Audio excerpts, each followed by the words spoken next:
Hello everyone, welcome to this session. स्वागत है आप सभी का हमारे इस नए चैप्टर में जिसका नाम है मानव में जनन। और जैसे कि आप सभी जानते हैं, क्लास 12th बायोलॉजी को हम लोग कवर करने वाले हैं। और ये स्पेशली एमपी बोर्ड के स्टूडेंट्स के लिए डेडिकेटेड लेक्चर्स हैं। इसके अलावा अदर बोर्ड के स्टूडेंट भी जो है इन लेक्चर्स को अटेंड कर सकते हैं, क्योंकि जो कंटेंट है वो सभी बोर्ड्स का सिलेबस सेम है।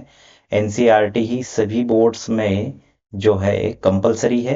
तो ये एमपी बोर्ड के लिए जो है स्पेशल होगा, लेकिन अदर बोर्ड वाले स्टूडेंट्स के लिए भी बेनिफिशियल होगा। तो आज इस लेक्चर्स में हम लोग क्लास 12 बायोलॉजी का चैप्टर क्रमांक 2, जिसे हम ह्यूमन रिप्रोडक्शन या मानव जनन कहते हैं, उसको आज हम स्टार्ट करने वाले हैं। तो ये हमारा फर्स्ट लेक्चर है। इसके अलावा हम देख लेते हैं कि हमें इस लेक्चर्स में पढ़ना क्या है। तो जैसे कि आप सभी को पता है कि यदि हम किसी चैप्टर को स्टार्ट करते हैं तो सबसे पहले तो हमको उस चैप्टर का नाम पता होना चाहिए। मतलब जो नाम होता है उसमें ही बहुत सारी चीजें छुपी होती है। तो हम थोड़ा सा बेसिक आइडिया लेंगे कि मानव जनन का मतलब क्या होता है। फिर उसके बाद हम देखेंगे कि जनन किसे कहते हैं, रिप्रोडक्शन का मतलब होता क्या है, सॉरी रिप्रोडक्शन जो होता है उसका मतलब होता क्या है। फिर उसके बाद हम चरण देखेंगे कि रिप्रोडक्शन में कौन कौन से चरण होते हैं। और कुछ बेसिक इंट्रोडक्शन जो है वो मेल रिप्रोडक्टिव सिस्टम के बारे में जानेंगे। तो जैसे कि आप सभी को पता चल गया होगा कि हम लोग इस लेक्चर्स में क्या क्या कवर करने वाले हैं, आपको एक बेसिक आइडिया मिल गया। अब हम सीधा चलते हैं हमारे मेन टॉपिक की तरफ। तो जैसे कि आप सभी को पता है कि जो हमारा चैप्टर नंबर 2 है, जो चैप्टर नंबर 2 है, जिसका हिंदी में नाम है जनन, या हम बोल सकते हैं मानव जनन। ठीक है। से इंग्लिश में हम लोग ह्यूमन रिप्रोडक्शन बोलते हैं। इंग्लिश नाम बहुत ज़्यादा इंपॉर्टेंट है बायोलॉजी के स्टूडेंट्स के लिए। तो ह्यूमन रिप्रोडक्शन कहते हैं। सबसे पहला टास्क जो होना चाहिए स्टूडेंट के लिए वो ये होना चाहिए कि आप जिस चैप्टर को जब आप क्लास में पढ़ना स्टार्ट करते हैं, या टीचर्स के लिए भी जो है ये रिस्पॉन्सिबल होता है टीचर, कि सबसे पहले वो अपने स्टूडेंट को उस चैप्टर का जो नाम है उसका मीनिंग बताए। क्योंकि यदि हम किसी चैप्टर्स का नाम का मीनिंग अगर हम बच्चे को बहुत अच्छे से बता देते हैं, तो बच्चा खुद जो है उस चैप्टर के साथ डील कर लेता है कि इस चैप्टर में उसे पढ़ना क्या क्या है। हम बिना नाम बताए अगर किसी चैप्टर्स को पढ़ाते हैं तो बच्चे को काफी डिफिकल्ट हो जाता है। तो जैसे कि इस चैप्टर का नाम है मानव में जनन, या मानव जनन हम बोल सकते हैं।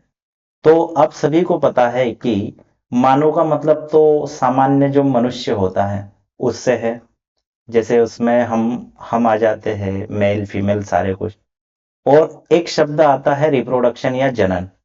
तो जनन का मतलब जो है, हम लोग जब फर्स्ट चैप्टर पढ़ रहे थे तो उसमें हमने रिप्रोडक्शन को बहुत अच्छे से पढ़ा। जो फर्स्ट चैप्टर था जिसमें हमने sexual reproduction in flowering plants पढ़ा था, तो उसमें हमने रिप्रोडक्शन को बहुत अच्छे से पढ़ा था, कितने टाइप्स का होता है।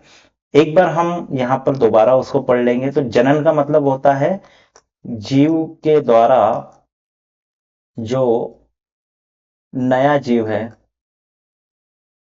नया जीव उत्पन्न करना। तो अगर हम इन दोनों शब्दों को अगर जोड़ करके देखें तो क्या मीनिंग निकलता है इसका। मनुष्य मतलब मानव, और जनन का मतलब होता है जीव के द्वारा नया जीव उत्पन्न करना। यानी कि इस चैप्टर में हम लगभग उन्हीं बातों को पढ़ेंगे जो एक मनुष्य में नया जीव बनाने के लिए आवश्यक होता है।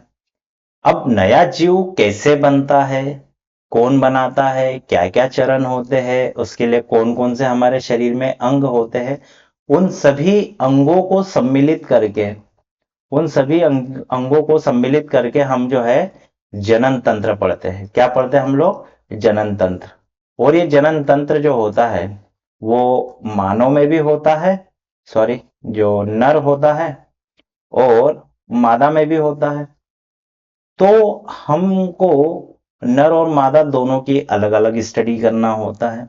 और जब हम नर की स्टडी करते हैं तो उसमें हम सारे पार्ट्स देखते हैं कि नर में कौन कौन से अंग होते हैं जो रिप्रोडक्शन के लिए जो है जिम्मेदार होते हैं, और मादा में वो कौन कौन से अंग होते हैं जो कि रिप्रोडक्शन के लिए जिम्मेदार होते हैं। तो आई होप आप सभी को जो है चैप्टर का नाम तो पता चल ही गया होगा और उसका मतलब क्या होता है। चलते हम नेक्स्ट स्लाइड में।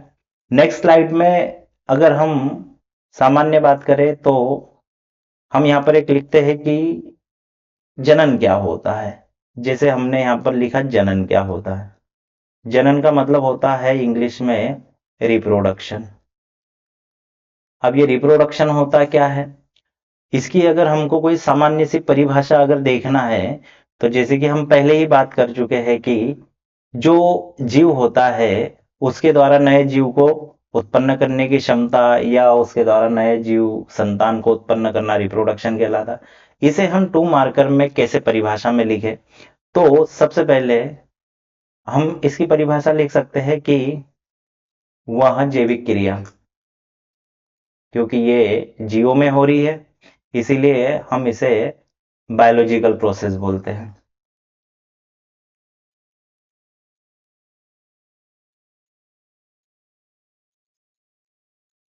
जिसमें कोई भी जीव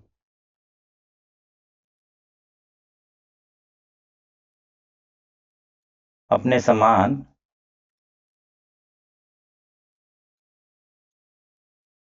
संतान उत्पन्न करता है तो इसे जनन कहा जाता है। हमने यहाँ पर एक परिभाषा तो देख ली है कि जनन का मतलब क्या होता है। तो जनन सबसे पहले तो एक बायोलॉजिकल प्रोसेस है, जैविक प्रक्रिया है, क्योंकि ये जीवों के शरीर में हो रही है, जिसमें क्या होता है कि कोई भी जीव अपने समान संतान को उत्पन्न करता है, तो इस प्रक्रिया को हम क्या कहते हैं, जनन कहते हैं, रिप्रोडक्शन कहते हैं। जैसे उदाहरण के तौर पर अगर हम देखें कि जैसे हम मानव हैं, हम हमारे लगभग माता पिता जैसे ही होते हैं। अब यहाँ पर माता पिता से कहने का अर्थ यह है कि उनके शरीर की जिस तरीके की बनावट होती है हमारा शरीर भी उन्हीं की तरह होता है।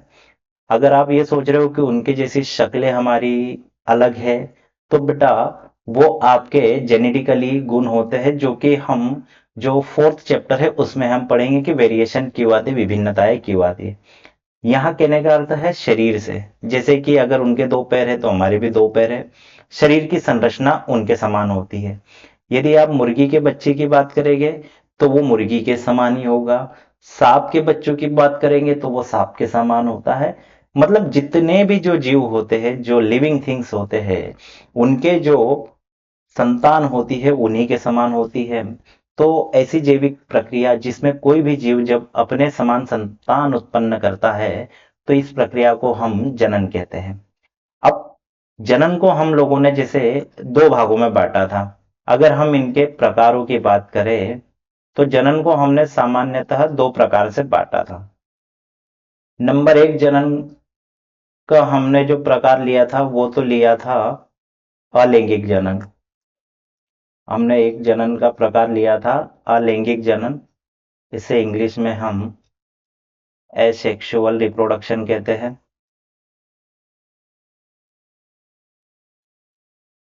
एक प्रकार हमने जो लिया था वो लिया था लैंगिक जनन का,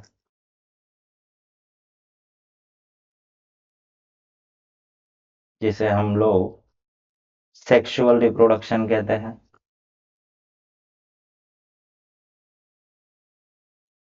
अब क्या होता है अलैंगिक जनन और क्या होता है लैंगिक जनन, तो बेटा फर्स्ट चैप्टर में हम लोगों ने अलैंगिक के बारे में बहुत अच्छे से पढ़ा है कि अलैंगिक जनन ऐसा जनन होता है जिसमें कोई भी केवल एक ही जीव बेटा क्या करता है, संतान उत्पन्न करता है।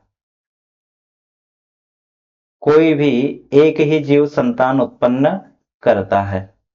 अब जैसे कि सोच करके देखो कि कोई एक जीव है, वही बेटा नई संतान बना रहा है, तो ऐसे जनन को हम लोग क्या कहते हैं, अलैंगिक जनन कहते हैं। अगर हम वही बात करें कि लैंगिक जनन का मतलब क्या होता है, तो लैंगिक जनन का मतलब होता है बेटा दो जीवों के द्वारा, दो जीवों से बेटा क्या बनता है, नया जीव, या इसे हम बोल सकते हैं संतान उत्पन्न होना। यानी कि हम बोल सकते हैं कि बेटा जब लैंगिक जनन तभी होगा जब दो जीव हो गए, दो अलग अलग जीव हो गए बेटा, तो उनमें अलग अलग जनन अंग होंगे, तभी जाकर के एक नया जीव बनेगा। लेकिन अब यहां पर एक बात सोचने की है कि बेटा जब हम फर्स्ट चैप्टर में जब हम चर्चा कर रहे थे, तो बेटा पुष्प केवल एक अकेला था, लेकिन दो जीव तो नहीं थे उसमें, लेकिन फिर भी बेटा उसमें लैंगिक जनन हो रहा था, तो ऐसा क्यों? तो बेटा यहां पर हम दो जीव लेते हैं, एक तो नर और एक तो मादा लेते हैं। तो बेटा इसमें नर जनन अंग होगा, जैसे पुष्प के अंदर नर जनन अंग में हमने पुंकेसर लिया था बेटा। और यहां पर जैसे अगर मादा है, तो यहां पर मादा जनन अंग होगा। तो हमने फ्लावर में मादा जनन अंग में अंडाशय के अंदर जो है बेटा अंड कोशिका थी बीजांड में, ठीक।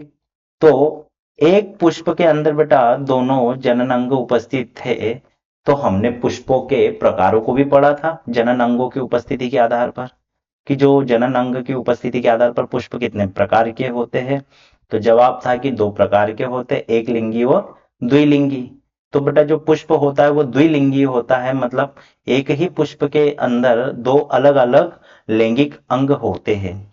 लेकिन बेटा मनुष्य जो होता है, मनुष्य कैसा होता है बेटा, हमेशा एक लिंगी होता है। कैसा होता है? एक लिंगी होता है। यदि बेटा हम किसी नर को देखें, तो उसके पास केवल एक लिंग उपस्थित होगा। वही अगर मादा की बात करें, तो मादा भी एक लिंगी होती है, उसके पास में बेटा एक लिंग उपस्थित होता है। तो जब मान लीजिए कि नर और मादा दोनों एक लिंगी है बेटा, तो लैंगिक जनन करने के लिए हमको दो जीवों की आवश्यकता होती है। तो क्या बेटा ये दो अलग अलग जीवों की हमको आवश्यकता होगी या नहीं होगी? तो जवाब है बिल्कुल होगी। परंतु जो पुष्प होता है, पुष्प में बेटा नर और मादा जननांग दोनों एक ही फ्लावर के अंदर होते हैं, इसलिए बेटा उनमें दो जीवों की आवश्यकता को जो है वो बेटा एक पुष्प ही कर देता है, क्योंकि उनके पास में दो अलग अलग नर जनन अंग या मादा जनन अंग होते हैं। तो ये चीज आपको समझ में आई बेटा। जब भी आपसे कोई प्रश्न पूछे कि यदि मानव किस प्रकार का लिंगी जीव है, तो बेटा वो एक लिंगी जीव होता है, ठीक है। तो मानव में बेटा जब लैंगिक जनन होता है, तो सबसे पहली चीज तो यही है कि मानव में लैंगिक जनन तो होता है, लेकिन एक सामान्य बात है कि जो मानव होता है, मानव बेटा जब जनन करता है, तो वह अपने समान संतान बनाता है। कैसे? अपने समान।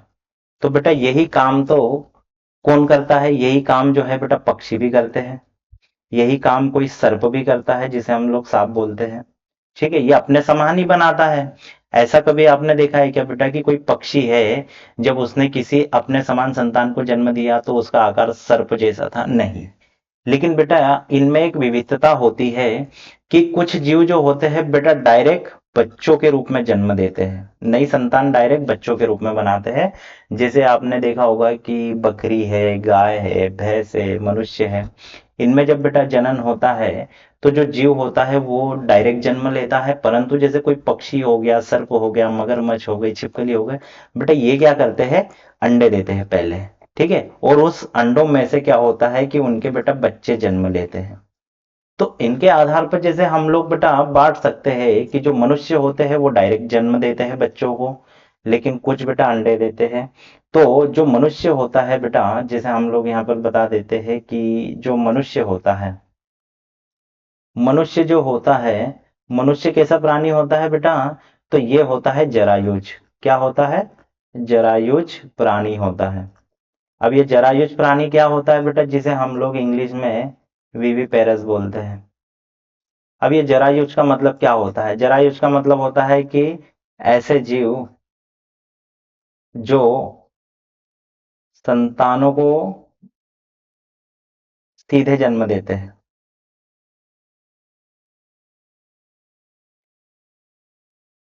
संतानों को बेटा सीधे जन्म देते हैं, उन्हें हम क्या कहते हैं? जरायुज प्राणी। ठीक है, यानी कि इनमें जो संतान उत्पन्न होती है वो कैसे होती है, वो डायरेक्टली ही जो है वो जन्म लेती है। परंतु अगर बेटा, अगर हम बात करें बेटा पक्षियों की, तो पक्षी कैसे होते हैं बेटा, अंडज होते हैं। क्या होते हैं, अंडज होते हैं। ये क्या करते हैं, सबसे पहले अंडे देते हैं और उस अंडों में से बेटा क्या निकलती है, संतान निकलती है। ठीक है, तो ये दो आपको शब्द याद रखना, जरायुज प्राणी, क्योंकि जरायुज जो शब्द है आपकी क्लास 12th एनसीईआरटी में ये शब्द मेंशन किया हुआ है कि जो मनुष्य होता है वो जरायुज प्राणी होता है। तो बेटा इस शब्द का मतलब जब तक आपको पता नहीं होगा, आपको पता ही नहीं चलेगा कि बेटा मनुष्य सीधे जन्म देते हैं उन्हें हम क्या कहते हैं और जो अंडे देते हैं उन्हें हम क्या कहते हैं। तो आई होप आप सभी को अभी तक की जो स्थिति है वो क्लियर होगी बेटा। तो मनुष्य जब बेटा जन्म देते हैं, तो चूंकि हम लोग इसमें मनुष्य की ज्यादा बात करेंगे, वो इसलिए ज्यादा चर्चा करेंगे क्योंकि जो हमारा चैप्टर है उसका नाम ही है बेटा क्या है, मानव जनन की। तो जनन का मतलब तो हम लोग समझ गए। अब अगर हम बेटा बात कर रहे हैं यहाँ पर कि आगे शब्द लिखा है मानव की, तो हम मानव की ही बात करेंगे। तो इसमें जितना भी जो जनन होगा बेटा वो मानव के बारे में हम चर्चा करने वाले हैं। तो यहाँ पर बेटा हम लोग देखते हैं कि जब जनन होता है, ठीक है, जनन किसमें, मानव में। तो बेटा जब मानव में जनन होता है तो उसके कुछ चरण होते हैं, चरण होते हैं या कुछ घटनाएं होती है। ऐसे अचानक ही बेटा किसी भी जीव का जन्म नहीं होता है, उसके पीछे बहुत सारी घटनाएं होती है, एक चरण होता है, एक चरणबद्ध तरीके से जो है जनन की प्रक्रिया होती है, जिसे हम लोग बेटा सामान्यतः बोलते हैं रिप्रोडक्टिव इवेंट्स। अब क्या क्या घटनाएं होती है बेटा उनको हम समझे जैसे। तो सबसे पहली घटना तो जो होती है बेटा वो मनुष्यों में ये होती है कि युग्मक जनन की घटना होती है। किसकी घटना होती है, युग्मक जनन, से हम लोग बेटा इंग्लिश में गैमेटोजेनेसिस कहते हैं। क्या कहते हैं हम लोग इसे, गैमेटोजेनेसिस। अब ये क्या होता है गैमेटोजेनेसिस, क्या होता है युग्मक जनन, तो इसको तो हम डिटेल से समझेंगे, लेकिन जैसे हम लोग चरण की बात कर रहे हैं तो बेटा चरण में मैं आपको बहुत हद तक ये कोशिश करूंगा कि आपको युग्मक जनन समझ में आ जाए। तो सामान्य सी बात है, अगर हम इसकी बात करें तो बेटा इसका मतलब तो आप ये समझिए कि युग्मकों का निर्माण होना। ठीक है, युग्मकों का निर्माण होने की प्रक्रिया को हम युग्मक जनन कहते हैं।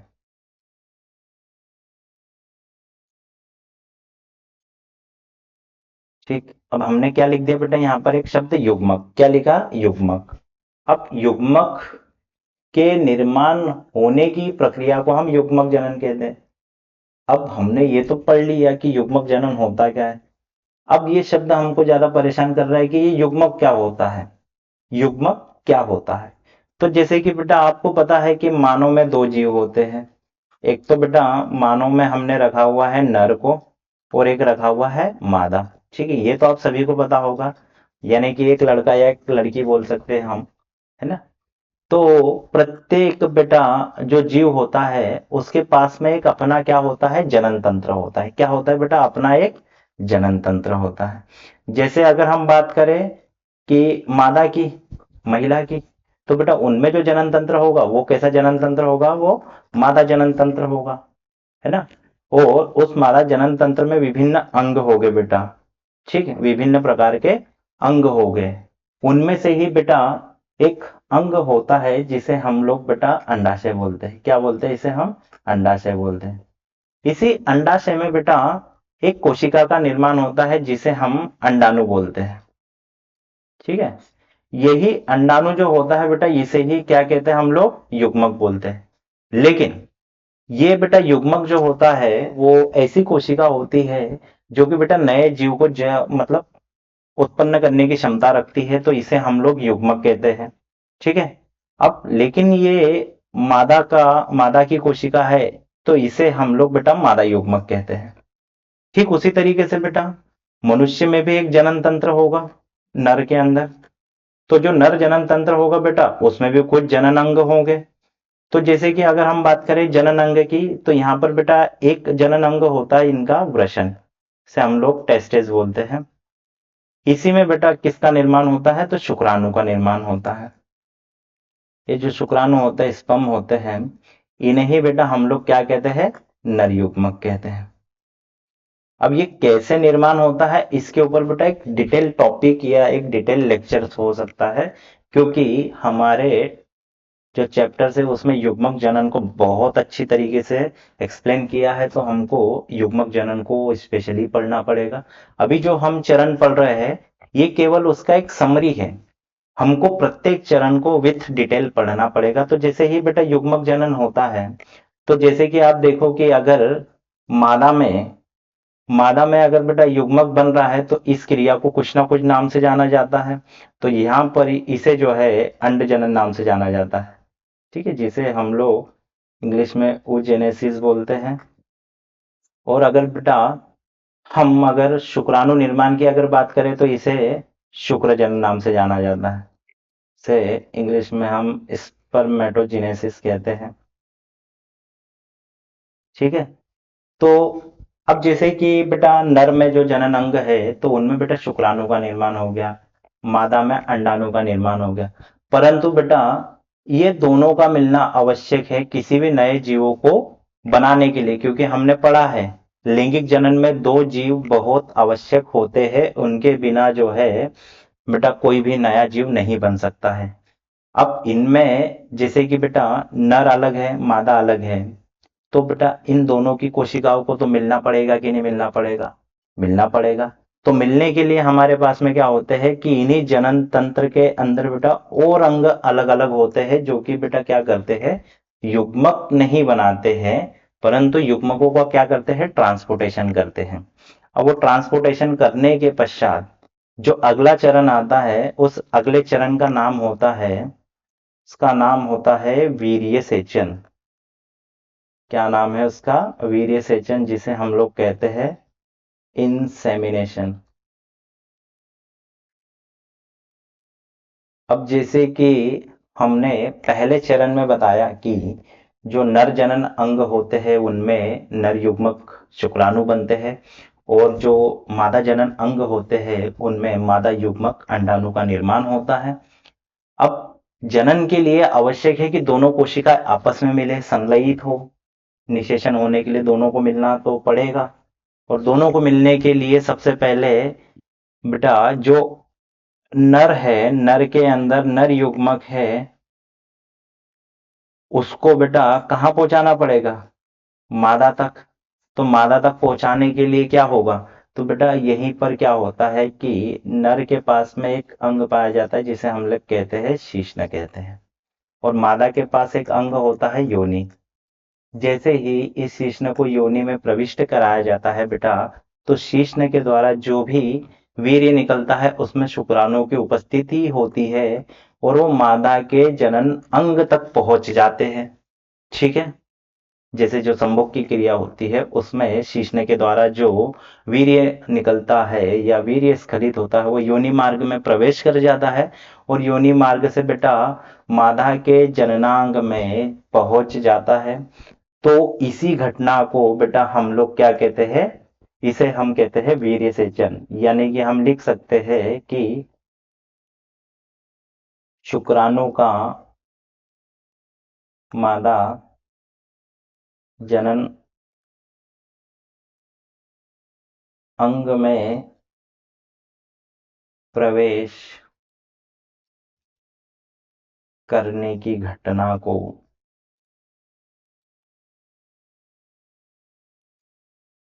इंसेमिनेशन कहते हैं।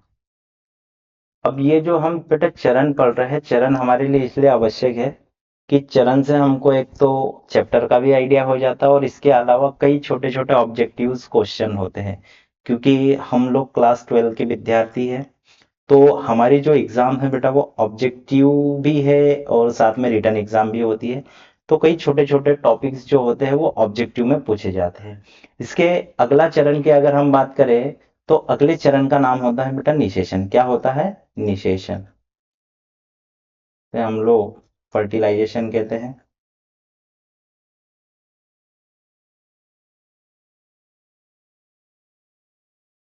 फर्टिलाइजेशन का मतलब क्या होता है? अब जैसे हम लोगों ने बेटा यहाँ पर देख लिया कि जैसे कि ये शीश्न के द्वारा योनि मार्ग में बेटा किसको हमने प्रविष्ट करा दिया बेटा? वीर्य को। और अब इसी वीर्य में बेटा क्या उपस्थित है? तो शुक्राणु उपस्थित हो गए, है ना। अब ये शुक्राणु उपस्थित है। अब ये बेटा क्या करते हैं कि ये शुक्राणु बेटा किससे मिलते हैं? मादा के पास उपस्थित जो युग्मक होते हैं अंडाणु से। ठीक है। तो बेटा जब शुक्राणु और अंडाणु दोनों कोशिका आपस में मिल जाती है तो एक नई कोशिका बनती है। ठीक है, जिसे हम लोग कहते हैं युग्मनज। क्या कहते हैं हम लोग इसे? युग्मनज या जायगोट कहते हैं। तो हम यहाँ लिख सकते हैं कि निषेचन का मतलब क्या होता है? तो निषेचन का मतलब होता है कि जो शुक्राणु है, शुक्राणु व अंडाणु का आपस में संलयन होने की घटना को निषेचन कहते हैं। अब देखिए बेटा, यहां से एक और क्वेश्चन बनता है कि जो निषेचन होता है वो मनुष्य में बेटा कैसा हो रहा है? बाहरी हो रहा है या आंतरिक हो रहा है? ठीक है। अब बाहरी या आंतरिक का मतलब क्या होता है? तो जैसे कि आप सभी को पता है कि जो मादा होती है, मादा के अगर आप जनन अंग की अगर हम बात करेंगे तो उसका जो जनन तंत्र देखेंगे तो उसमें जो बेटा गर्भाशय होता है, गर्भाशय शरीर के अंदर की तरफ स्थित होता है। और उसी गर्भाशय के डायग्राम को जब आप बहुत अच्छे से आपकी बुक में देखोगे और इस लेक्चर्स को जब आप देख करके उससे कोरिलेट करोगे तो आपको पता चलेगा कि जो अंडाशय उनका एक अंग होता है, जो प्राथमिक जनन अंग होता है जिसमें अंडाणु का निर्माण होता है, वो बेटा एक नलिका से बाहर निकलता है। उस नलिका को बेटा हम लोग क्या कहते हैं? फेलोपियन नलिका। क्या कहते हैं? फेलोपियन नलिका या फेलोपियन ट्यूब। तो इसमें बेटा एक अंडाणु क्या है? उपस्थित होता है। और शुक्राणु जो है बेटा गर्भाशय से गति करते हुए इस फेलोपियन नलिका में आता है और बेटा तब जा करके शुक्राणु और अंडाणु आपस में मिलते हैं। लेकिन एक बात ध्यान रखें कि ये जो क्रिया हो रही है क्या ये शरीर के अंदर हो रही है या बाहर हो रही है? तो जवाब आता है शरीर के अंदर हो रही है। तो यहां से क्वेश्चंस जो है ऑब्जेक्टिव में बनने की बहुत ज्यादा संभावना होती है कि मनुष्य में कौन सा निषेचन होता है, आंतरिक या बाहरी होता है। तो इसमें जो होता है बेटा इंटरनल फर्टिलाइजेशन होता है जिसे हम लोग आंतरिक निषेचन कहते हैं। अब जवाब है कि गुरुजी बाहरी निषेचन कहाँ होता है बताइए? तो बेटा बाहरी निषेचन जो एक्सटर्नल फर्टिलाइजेशन होता है उसको अगर आपको समझना है या उसका एग्जाम्पल देखना है तो आप लोगों ने देखा होगा कि बेटा जो तालाब होता है या जो नदी होती है उसमें बेटा मछली क्या करती है? अपने अंडे किसी जगह पर रख देती है और निषेचन की क्रिया बेटा पश्चात में होती है, बाद में होती है। लेकिन बेटा निषेचन की क्रिया क्या मछली के शरीर में हो रही है? तो जवाब है नहीं। निषेचन की क्रिया यानी कि उनके जो अंडाणु है या शुक्राणु जो भी है बेटा, जो युग्मक है उनके, वो शरीर के बाहर आकर मिल रहे हैं, निषेचन हो रहे हैं और बेटा नए जीव का निर्माण हो रहा है। तो हम बोल सकते हैं कि मछलियों में बेटा कौन सा निषेचन पाया जाता है? तो वो बाहरी निषेचन होता है। तो निषेचन का अर्थ क्या आपको समझ में आया? अब बेटा निषेचन का मतलब होता है दो कोशिकाएं आपस में मिल जाती है। तो बेटा जो शुक्राणु होते हैं उनमें गुणसूत्रों की संख्या 23 होते हैं और जो अंडाणु होते हैं उनमें गुणसूत्रों की संख्या कितनी होती है? 23 होते हैं। जब बेटा ये दोनों गुणसूत्र आपस में जुड़ जाते हैं तो जो युग्मनज होता है उसमें गुणसूत्रों की संख्या कितनी होती है? 46 होती है। यानी कि ये बेटा हैप्लॉइड कोशिका होती है जिसे अगुणित कहते हैं और जो जाइगोट होता है वो कैसा हो जाता है? तो जवाब है द्विगुणित, डिप्लॉइड हो जाता है। अब फर्टिलाइजेशन के पश्चात अगर बेटा हम लोग चर्चा करें तो फर्टिलाइजेशन के पश्चात क्या होता है कि जो युग्मनज बनता है वो कैसे बेटा आगे एक जीव का निर्माण करेगा? तो उसके लिए बेटा एक आगे जो इवेंट्स होता है उसका नाम होता है अंतरोपण। क्या नाम होता है उसका? अंतरोपण। लेकिन अंतरोपण के पहले आपको यह समझना पड़ेगा अंतरोपण के पहले हम लोग जो है क्लीवेज को पढ़ लेते, जिसे हम लोग विदलन कहते हैं। अब ये विदलन क्या होता है?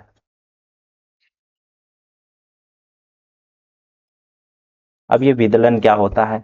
तो बेटा जैसे कि मैंने आपको ये प्रीवियस स्लाइड दिखी कि जो हमने युग्मनज बना था बेटा, शुक्राणु और अंडाणु के मिलने से, ये बेटा कैसा होता है? द्विगुणित होता है।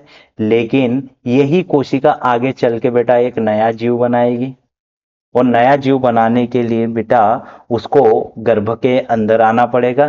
तो गर्भ के भीतर आने के पहले वो क्या करती है? अपने भीतर बेटा विभिन्न प्रकार के क्या करती है? विभाजन करती है।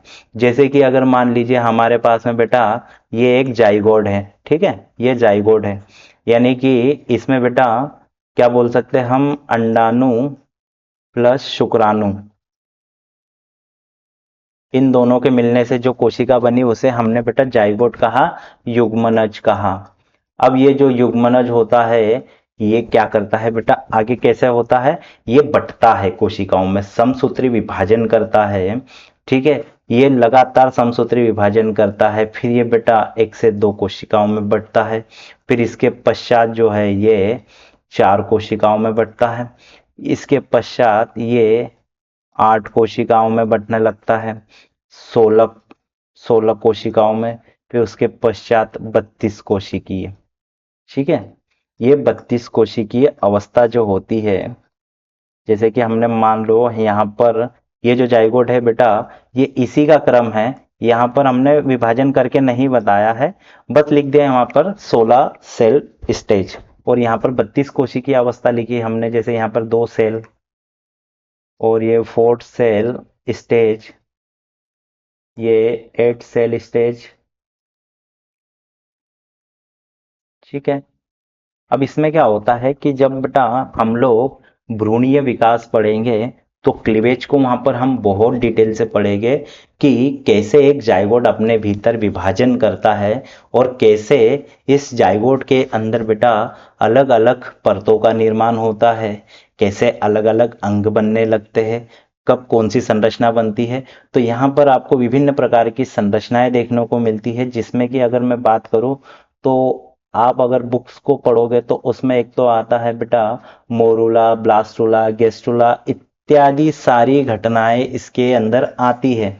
लेकिन हम यहाँ पर बेटा केवल इस चैप्टर्स का जो है एक समरी देख रहे हैं, तो इसमें हम इसको चर्चा नहीं कर सकते। केवल हमारे लिए अभी इस लेवल पर जो 32 कोशिकीय अवस्था होती है, इसे हम लोग बेटा कोकर पुटी कहते हैं। क्या कहते हैं हम इसे? कोकर पुटी कहते हैं। इंग्लिश में इसे हम लोग बेटा ब्लास्टोसिस्ट कहते हैं। क्या कहते हैं इसे हम लोग? ब्लास्टोसिस्ट। तो जैसे ही बेटा क्या होता है कि जो निषेचन की क्रिया होती है, निषेचन की क्रिया में नर कोशिका शुक्राणु और मादा कोशिका अंडाणु आपस में मिलते हैं, युग्मनज का निर्माण करते हैं, और ये युग्मनज अपने भीतर लगातार विभाजन करके एक 32 कोशिकीय अवस्था बनाता है, जिसे हम लोग हिंदी में कोकरपुटी या ब्लास्टोसिस्ट कहते हैं। यही ब्लास्टोसिस्ट बेटा मादा के गर्भाशय से आकर चिपकेगा। किससे? गर्भाशय से। और गर्भाशय से चिपकने के पश्चात ही बेटा वहां पर जो है गर्भावधि प्रारंभ होती है। तो ये जो विदलन है, क्या आप सभी को विदलन समझ में आया? तो इसके पश्चात जैसे ही विदलन जब हुआ इस कोशिका में, तो ब्लास्टोसिस्ट का निर्माण हुआ। अब यही ब्लास्टोसिस्ट क्या होता है बेटा, जैसे कि आप अगर मान लीजिए, अगर हम यहाँ पर किसी मादा जनन तंत्र का अगर चित्र बनाए, तो आप देखोगे कि इस तरीके से महिलाओं में एक मादा जनन तंत्र होता है। इसमें यहाँ पर बेटा आपको 3 अलग अलग प्रकार की क्या होती है? लेयर पाई जाती है। यहीं पर एक लेयर जो होती है कुछ इस तरीके की होती है, जिसमें एक उंगली नुमा या एक कहना चाहिए उभार नुमा संरचना पाई जाती है। तो बेटा जैसे कि मादा जनन अंग होता है। अब मादा जनन अंग में बेटा क्या हुआ है कि इस जगह पर क्या हुआ, जैसे ये अंडाशय है, ठीक है, ये अंडाशय है, इस अंडाशय से बेटा ये क्या हुआ कि ये अंडाणु निकला, और बेटा यहीं से क्या हुआ, इस जगह से ही शुक्राणु बेटा ये आपस में मिले, निषेचन की क्रिया हुई। अब निषेचन की क्रिया होने के पश्चात क्या होता है कि इस कोशिका ने अपने अंदर विभाजन करके ये 32 कोशिकीय अवस्था में ब्लास्टोसिस्ट बनाया। अब यही ब्लास्टोसिस्ट क्या करेगा बेटा, ये जो कोशिका है वो यहाँ पर आकर चिपक जाएगी, ठीक है, यहाँ पर आकर चिपक जाती है। अब ये क्या संरचना होती है, इस घटना को हम लोग क्या कहते हैं, तो इस घटना को हम कहते हैं अंतरोपण। क्या कहते हैं हम लोग इसे, अंतरोपण कहते हैं, या इसे हम इम्प्लांटेशन कहते हैं। जैसे कि अगर हम इसको समझना चाहे तो लिख सकते हैं हम लोग कि जो ब्लास्टोसिस्ट है, ब्लास्टोसिस्ट का गर्भाशय की आंतरिक दीवार, या इस आंतरिक दीवार का आप नाम भी लिख सकते हैं एंडोमेट्रियम,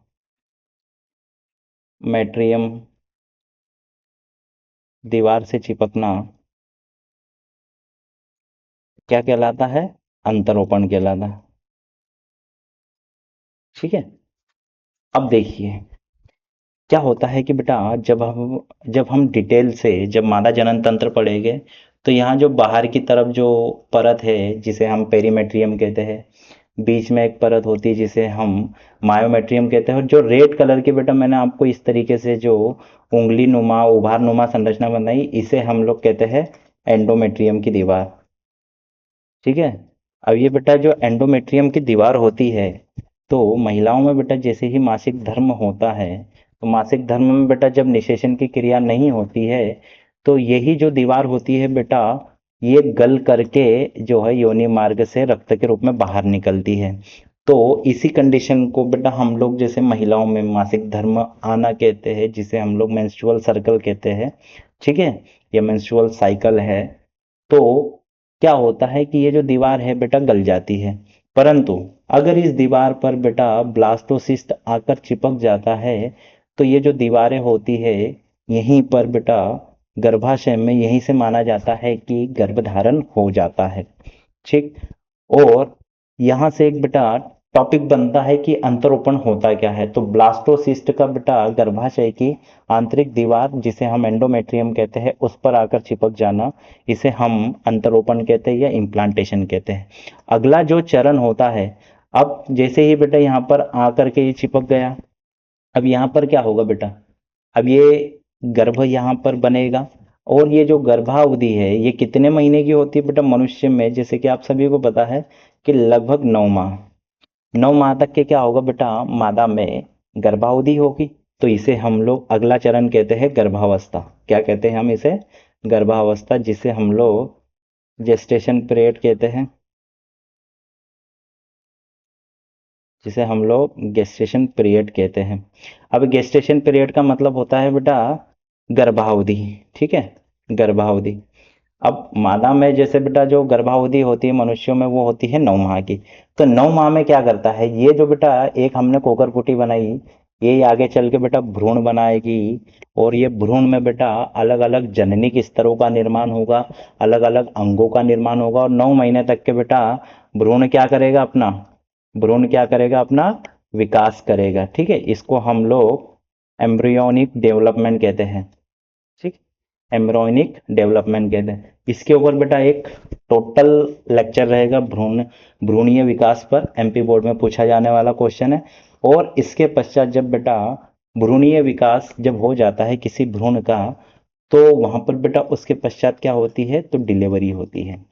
ठीक है, इसे हम लोग क्या कहते हैं बेटा, आप प्रसव कहते हैं। क्या कहते हैं इसे हम लोग, प्रसव कहते हैं। तो जो अगला जो चरण होगा बेटा, उसे हम क्या कहते हैं, प्रसव या पार्चुरेशन।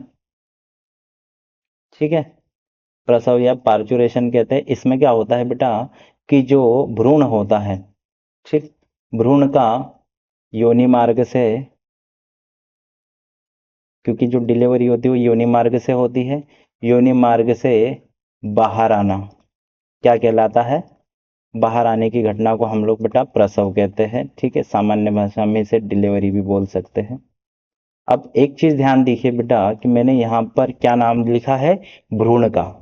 तो जो बेटा प्रसव हो रहा है वो गर्भाशय से होता है, क्योंकि जो शिशु होता है वो पेट में नहीं होता है बेटा, वो होता है आपके गर्भाशय में। किस में होता है, गर्भाशय में होता है। जैसे बेटा हमारे शरीर में एक अमाशय होता है जिसको हम सामान्यतः भोजन की थैली कहते हैं, जिसमें हमारा भोजन जो है पड़ा होता है पाचन के लिए।